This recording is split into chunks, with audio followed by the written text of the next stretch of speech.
전기, 전자 있습니다. 회로, 전장, 전력 다 들어가 있죠. 또 뭐 있을까요? 소프트웨어 들어가 있습니다. 기기에서도 제어하는 분들이 있고 소프트웨어에서도 제어하는 분들이 있어서 제어는 이렇게 그냥 포함시켜 놓을게요. 여기에 또 있습니다. 기계도 사실은 갈래가 두 개예요. 기계 설계가 있고요. 그다음에 동력학적인 모델링이 있습니다. 그러니까 로봇이라고 부르는 순간 사실 정말 많은 분야가 들어가게 돼요. 물론 이제 올라운드 플레이어 같은 분들이 있긴 하죠. 백엔드, 프론트엔드 분들이 말하는 풀스택 개발자가 있긴 한데 풀스택 개발자는 자기가 풀스택이 되려고 처음부터 시작한 건 아닌 경우가 되게 많더라고요. 그냥 그가 살아온 어떤 환경이 그를 그렇게 몰고 갔다라고 생각을 해요. 여하튼 로봇은 너무 많아요. 그래서 내가 어디에 포커스를 맞추느냐가 조금 중요한 것 같아요. 난 기계 설계 쪽입니다. 난 소프트웨어 쪽입니다. 이게 정해야 되는 거죠. 그리고 기계 설계나 소프트웨어를 모두 다 하겠다는 건 약간 어려운 일인 것 같습니다. 물론 이제 조금씩 기초 교양 삼아 익히는 건 괜찮겠죠. 그 중에서 저는 약간 소프트웨어 쪽으로 가고 싶습니다. 로봇 제어를 포함한. 보통 이걸 우리가 이제 로보틱스 제어라고 부르긴 해요. 그러면 거기 이제 AI 듬뿍 넣고 싶네요. 라고 하면 요것도 길이 너무 많아요. 그래서 보통 우리가 예전부터 해오던 자율주행 관련된 이슈가 있다라고 하면 그게 주행 로봇이라면 보통은 슬램을 기본적으로 가져가긴 합니다. 그리고 요즘에는 AI 분야라고 말을 하면 너무나도 이 용어가 이제 하두니까 피지컬 AI에 대한 이야기도 하고 싶겠죠. 근데 사실 여기서 제가 하고 싶은 말은 뭐냐면 로드맵은 없지 않나입니다.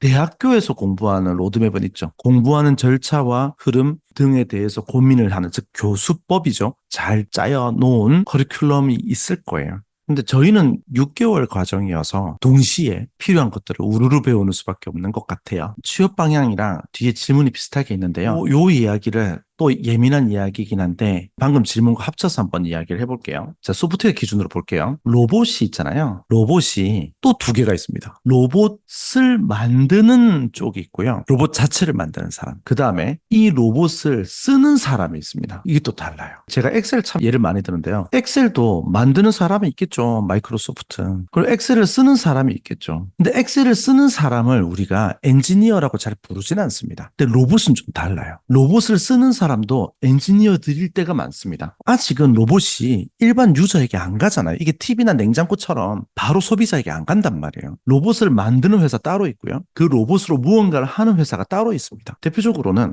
푸드봇 같은 뭐냐면 중국의 서빙 로봇 만드는 회사예요. 보통 식당에서 왔다 갔다 하다 보시는 서빙 로봇의 50%는 우리나라에서 50%는 푸드봇 겁니다. 근데 이 푸드봇을 국내에서 가장 많이 공급하는 회사 중에 하나가 배민입니다. 배민의 관련 부서에는 로봇 엔지니어가 없나? 유통하는 회사처럼 보이니까 쓱 바이패스만 아닙니다. 얘들 거 가지고 와서 엔지니어들이 엄청 달라붙어서 작업한 다음에 배포를 해요. 그러니까 로봇은 아직도 로봇 자체에 집중하는 사람과 이 로봇으로 서비스를 개발하는 사람과 나누어져 있는 것 같아요. 물론 또 어떤 회사들은 회사 안에 부서를 따로 두는 경우가 있긴 할 수 있습니다만 제가 볼 때는 유의미한 시장 점유율을 가지거나 그런 걸 목표로 진행하는 회사 중에는 로봇을 만드는 회사보다는 만들어진 로봇을 가지고 와서 사용하는 회사가 좀 더 많은 것 같아요. 그래서 제가 수강생들에게도 많이 설명하는 것들인데 로봇 회사를 갈래와 로봇으로 어떤 서비스를 만드는 회사를 갈래가 약간 다르다라고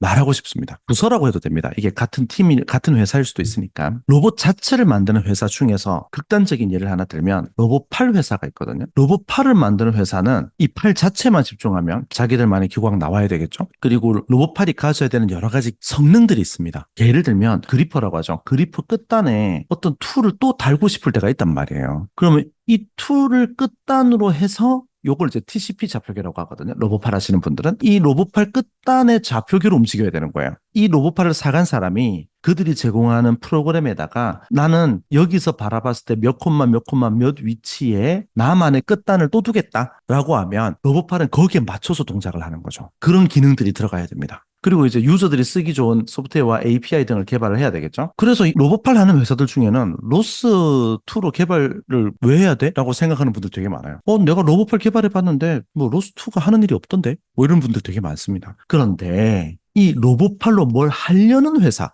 예를 들면 XYZ라는 회사가 하나 있어요. 바리스타 로봇 만드는 회사인데요. 이 XYZ라는 회사는 로봇팔을 사온단 말이에요. 자기들이 만드는 서비스들이 있는 거예요. 이 사람들은 로스를 엄청 씁니다. 막 좋아해요. 우리가 로스 없었으면 다 개발했을까? 막 이러면서 막 개발 열심히 한단 말이에요. 왜? 이 사람들은 로봇 팔도 여기다가 갖다 붙여야 되고, 한 대 더 붙여야 되고, 그다음에 각종 디바이스들 붙여야 되고, 요즘 주행 로봇도 붙이고 계시더라고요. 이런 다양한 디바이스들 사이에 데이터를 주고받으면서 유기적으로 움직여야 되니까 얘가 좋은 거죠. 그래서 로봇 팔만 보더라도 만드는 쪽과 유저 쪽은, 유저도 엔지니어고 개발자입니다. 좀 달라요. 우리 수업은 그럼 어디에 포커스를 맞추고 있냐? 물론 우리 수업은 주행 로봇이긴 해요. 우리 주행 로봇 수업은 어떻게 맞추고 있냐면, 일단은 로스2를 가지고 슬램 내비게이션을 포함한 패키지를 만들 수 있는, 근데 이건 만든다는 표현이 좀 그래요. 설정한다는 표현이 맞긴 한데, 패키지를 설정하고 구현할 수 있는 것 포함, 그리고 FMS 관제 시스템을 구현하는 것까지를 목표로 하고 있습니다. 저희의 커리큘럼이죠. 그러니까 지금 방금 질문하신 거로 따지면 로봇 제어 소프트웨어라고 말하면 또 애매합니다. 보통 이제 학교에서 로봇 제어라고 말을 하면, 그리고 흔히들 사회적으로, 제 생각에는 제 주변의 많은 엔지니어들에게 로봇 제어라고 이야기를 하면, 내가 이 로봇을 직진 방향으로 1m/s로 운전하고 싶다면 각 바퀴는 얼마를 돌아야 될까? 내가 로봇 팔에 관절이 3개가 있는데 이 관절이 각각 몇 라디안/s로 돌아야 될 때 이 끝단이 어디로 갈까? 이런 로봇의 움직임 자체에 관여할 때를 로봇 제어라고 부르는 경우가 되게 많거든요. 그래서 저는 그냥 제어자를 떼고 로봇 소프트웨어라고 부르기 시작했습니다. 느낌이 전달이 됐는지 모르겠네요.